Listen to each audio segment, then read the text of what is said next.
കൊട്ടിഘോഷിച്ച് രാജ്യത്തെ ഇപ്പോൾ അങ്ങ് മലർത്തിയടിച്ചു കളയാമെന്ന് പറഞ്ഞു വന്നവരാണ് പാറ്റ പാർട്ടിക്കാർ.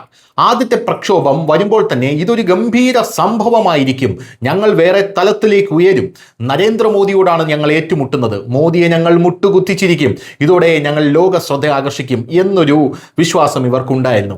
ഇനി നരേന്ദ്രമോദി ഇവരെ എതിർക്കുകയാണെങ്കിലോ? ലോകത്തിലെ നമ്പർ 1 നേതാവായിട്ടുള്ള നരേന്ദ്രമോദി വെറും ഒരു പാറ്റ പാർട്ടിക്കാരായിട്ടുള്ള ഒന്നുമല്ലാത്ത ഞങ്ങളെയാണ് എതിർക്കുന്നത്, അദ്ദേഹത്തിന് ഞങ്ങളെ ഭയമാണ് എന്നിവർക്ക് പറയാമായിരുന്നു.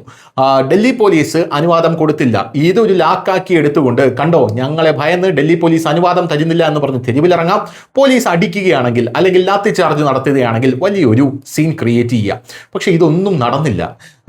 ഈ പാറ്റ പാർട്ടിക്കാർ 2 കോടി ആൾക്കാരുള്ള ഈ പാറ്റ പാർട്ടിക്കാർ 2000 പേർ പോലും തികച്ചു വന്നില്ല എന്നാണ് അറിയാൻ സാധിക്കുന്നത്. പോരാത്തതിന് 39 ഡിഗ്രി ചൂട്, ആ ചൂടിൽ ഒന്ന് നിന്ന് തിരിയാൻ പോലും ഇവർക്ക് കഴിഞ്ഞില്ല എന്നുള്ളതാണ് പ്രധാനപ്പെട്ട കാര്യം. US-ലെ അതായത് അമേരിക്കയിലെ AC-യിൽ നിന്ന് ഇന്ത്യയിലെ ചൂടിലേക്ക് വന്നപ്പോൾ നിലത്തൊന്ന് കാലുറപ്പിച്ച് നിൽക്കാൻ പോലും സാധിച്ചില്ല.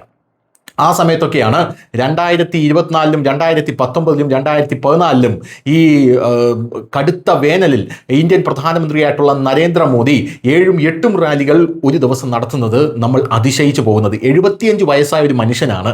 ഇപ്പോൾ ജെൻസി തലമുറയ്ക്ക് ഈ ചൂട് താങ്ങാൻ പറ്റുന്നില്ല എന്ന് പറയുമ്പോൾ മോദിയും ഇവരും തമ്മിലുള്ള വ്യത്യാസം നമുക്ക് മനസ്സിലാവുമല്ലോ. എന്തായാലും ഇപ്പോഴിതാ വിദ്യാഭ്യാസ മന്ത്രിയെ നീക്കം ചെയ്യണമെന്ന് പറഞ്ഞ് അടുത്ത അടവുമായി ഇറങ്ങിയിരിക്കുന്ന പാറ്റ പാർട്ടി.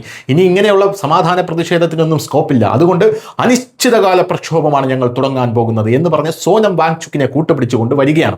ഈ അനിശ്ചിതകാല പ്രക്ഷോഭമാകുമ്പോൾ ഒരു ഗുണമുണ്ട്, അതായത് എത്ര പേര് വന്നാലും എത്ര പേര് വന്നില്ലെങ്കിലും പ്രശ്നമില്ല. കാരണം ഓരോ ദിവസവും ഞങ്ങളുടെ സമരപ്പന്തലിലേക്ക് ഒരുപാട് പേർ ഒഴുകിയെത്തുന്നു എന്ന് പറഞ്ഞ് 10-23 കോടി ആൾക്കാർ ഇതിനോടൊന്നും തന്നെ സമരപ്പന്തൽ സന്ദർശിച്ചു കഴിഞ്ഞു എന്ന് പറഞ്ഞ് ഒരു ഗിമിക്ക് ഇറക്കാനായിട്ട് ഇവർക്ക് സാധിക്കുമെന്നുള്ളതാണ്.